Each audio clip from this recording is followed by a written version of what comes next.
what's the use of public relations and advertising? This is what we're talking about in this episode.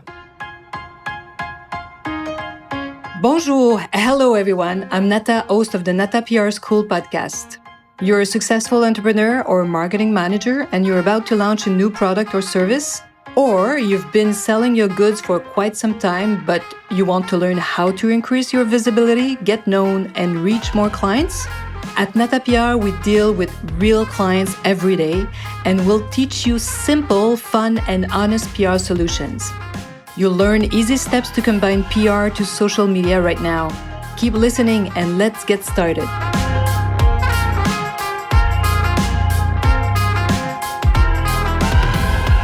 Bonjour, hello, and welcome to episode 131 of the Nata PR School podcast. Public relations for credibility, advertising for appeal, to charm. So what are public relations and advertising for? So we are continuing to look into this area, which we began to talk about in the previous episode. If you want to listen to it, but you don't need to, you can stay here. You don't have to listen to the previous one to understand what I'm talking about here. But if you can't tell one from the other, if you can't tell public relations from publicity, you don't really understand the difference, know that you are not alone. Even the pros sometimes get confused.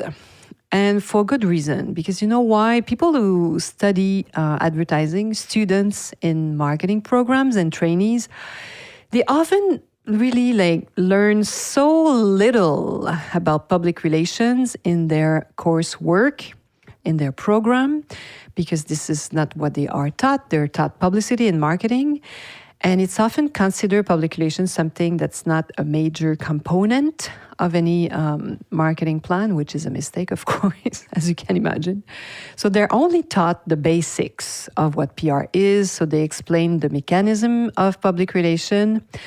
And they let on the side that it's a powerful tool, right, that they should be including in their marketing plan. All this to say, though, so if you confuse public relations, you're not sure how different it is from publicity, really don't feel bad, because you would be surprised how many people can't tell them apart. So as we discussed, though, in the last episode, advertising and media relations, what are they for? So both are part of the promotion part of your marketing plan, but they get different results. First, for public relations, nothing beats public relations for building what? Your credibility. If you think about it, publicity will never do that. Because publicity, when you see an ad, your brain is like, nah, that's an ad. Someone paid for that ad and they're trying to sell me something, right? That's what it is for. But when you read an article or a review on a product, a car, for example, or anything that's, proposed in a magazine, in the newspaper, you read about it online. If someone has tested it for you, is talking about it, what does it do? It gives credibility. And publicity will never give your product or even yourself, if it's a journalist talking about your story as an incredible business person, not an ad will ever do that. So then if you compare with advertising, so what it does though, advertising really creates a need, an instant impulse. So when you see an ad normally and it touches you, then you want to buy right away. So you see the difference? Publicity is really for selling quickly, and PR is to build credibility. That's the main difference, actually. And as I'm preparing for this podcast, I've just been won over by an ad, because I'm not against publicity at all. I love publicity. And I think that when we combine it with public relations and social media, it can be extremely efficient and powerful. So yes, I've been won over by a publicity, and I bought something. Yes, I bought something called Ultrasonic cleaner. I don't know if you've seen these little boxes to clean your eyeglasses. I wear glasses probably for 24/7. So I wear my glasses all the time and it gets dirty. I clean it, but I saw those little boxes online and in some magazines, and it's incredible. You see all the dirt coming out of it. I don't know if you know what I'm talking about. So the ultrasonic cleaner that I bought, you can also clean your jewelry with it, of course. And since the price was really not huge, it was $24.98, so something not crazy expensive. I figured, since it's not expensive, the risk that it's not efficient and the product I'm buying is not high quality is not really high. So you see how the ad seduced me. This product solves a problem for me. Really, it was answering a need, cleaning my glasses, and I wanted that device. But what you need to know is long before I saw this ad, had seen lots of these little boxes in magazines and on social media.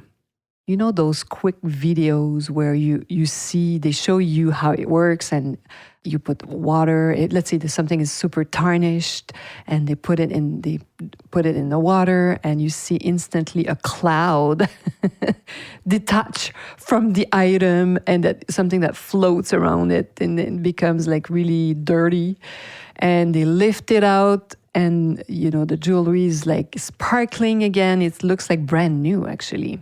It seems to clean perfectly well. So I will tell you when I receive it. I still haven't received my little box. How do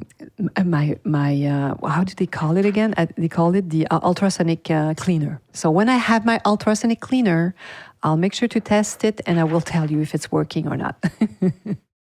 So the ad could have pressed the want button for me. It really pressed something in me because I was feeling what I call the compound effect, kind of a backlog of images and information that only PR can provide, combined here with social media.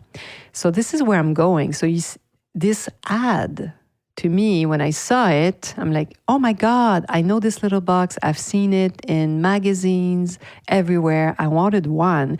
I wanted to eventually take the time to go online and look for the best one. But I saw it and I'm like, I want it. And it's not crazy expensive. So I bought it right away. So you see how it was touching something that was already built in my mind by public relations.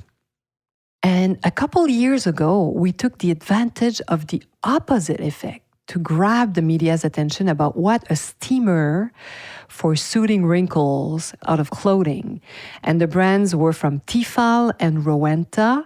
And these two devices were way better than another one called Toby, who was advertising like crazy in a very small market. But we knew that the Rowenta was more effective. So since the ad campaign was rolling and rolling, I told my client, we should do a PR campaign. You see where I'm going? So this is why it's fun if you combine everything together. So I had pitched a public relations campaign to our client. And so what we did is we'd approached magazine editors as well as editorial stylists, all the stylists that they will find all the clothing and prepare everything. So they use steamers all the time, these people. And we showed them our appliances and they had the chance to use it and test it because we're meeting with them and explaining how the Rowenta steamer was working, for example. So these approaches were amazing and helped us generate crazy press. And I remember that the group SEB, SEB group, SEB, my European friends probably know this group. They own Tefal, Rowenta, Moulinex, Alclad, and Krups. And they are the ones selling in North America, Rowenta and Tefal, of course. And I remember that we were part of their case study. They had international meeting where they were talking about what we had did in a smaller market because they sold so many devices and thanks to the ad, actually.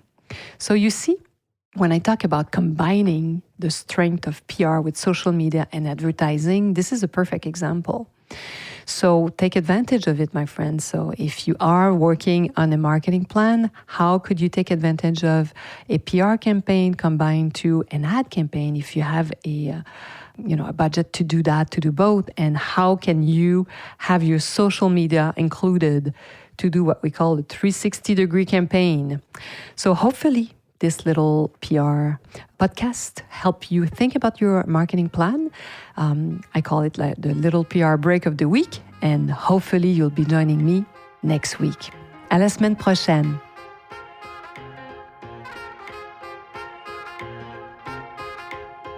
Hey, you want to learn more about how to implement PR strategies? Head on to natapr.com and get on our list. You will also receive the Nata PR model on how to create a successful PR campaign. If you want to become a client, just send us an email to nata@natapr.com. Talk to you next week. À la semaine prochaine.